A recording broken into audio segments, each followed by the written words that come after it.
Jadi sebenarnya resiko proyek itu apa sih? Project risk atau resiko proyek itu merupakan suatu peristiwa atau kondisi yang tidak pasti yang jika terjadi memiliki efek positif atau negatif pada satu atau lebih tujuan proyek seperti scope, schedule, cost, dan quality. Jadi kenapa sih kita harus melakukan yang namanya project risk management?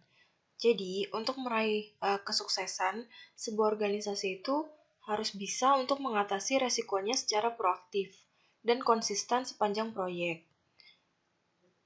Resiko proyek ini dapat muncul pada saat proyek dimulai.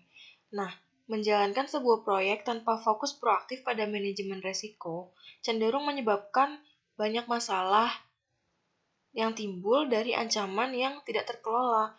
Jika lebih buruk akan mengakibatkan kegagalan proyek. Oleh karena itu, penting untuk melakukan yang namanya Project Risk Management. Project Risk Management ini memiliki 6 proses. Yang pertama yaitu Plan Risk Management, lalu Identify Risk, lalu Perform Qualitative Risk Analysis, Perform Quantitative Risk Analysis, Plan Risk Response, dan yang terakhir adalah Control Risk. Untuk proses yang pertama yaitu Plan Risk Management. Jadi Plan Risk Management ini merupakan proses mendefinisikan bagaimana melakukan kegiatan manajemen risiko untuk proyek. Manfaat utama dari proses ini adalah menjamin bahwa tingkat, jenis, dan visibilitas manajemen risiko sepadan dengan risiko dan pentingnya proyek untuk organisasi.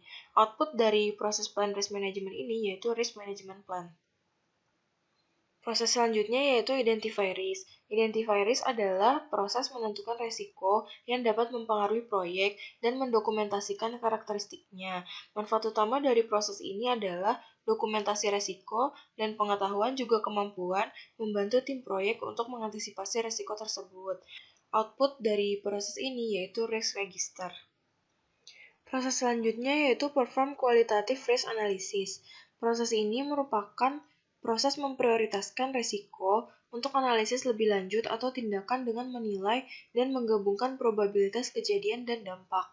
Manfaat utama dari proses ini adalah memungkinkan manajer proyek untuk mengurangi tingkat ketidakpastian dan untuk fokus pada risiko dengan prioritas yang paling tinggi. Output dari proses ini adalah Project Document Updates. Proses selanjutnya yaitu Perform Quantitative Risk Analysis. Proses ini merupakan proses analisis numerik pengaruh risiko teridentifikasi pada tujuan proyek secara keseluruhan.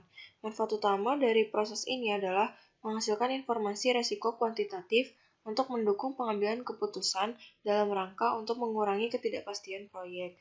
Output dari proses ini adalah Project Document Update. Proses selanjutnya yaitu Plan Risk Response. Plan Risk Response merupakan membuat opsi dan tindakan untuk meningkatkan peluang dan mengurangi ancaman risiko terhadap proyek. Manfaat utama dari proses ini adalah membahas risiko dan prioritasnya, memasukkan sumber daya dan kegiatan ke dalam anggaran, schedule, dan project management plan bila perlu. Output dari proses ini yaitu Project Management Plan Updates dan juga Project Document Updates. Proses yang terakhir yaitu Control Risk. Control Risk merupakan proses penerapan Risk Response Plan, pelacakan risiko, pemantauan residu risiko, mengidentifikasi risiko baru, dan mengevaluasi efektivitas proses risiko pada proyek. Manfaat utama dari proses ini adalah meningkatkan efisiensi dari pendekatan risiko di seluruh siklus hidup proyek untuk terus mengoptimalkan respon terhadap risiko. Output dari proses ini ada 5, yaitu Work Performance Information, Change Request, Project Management Plan Updates, Project Document Updates, dan juga Organizational Process Asset Updates.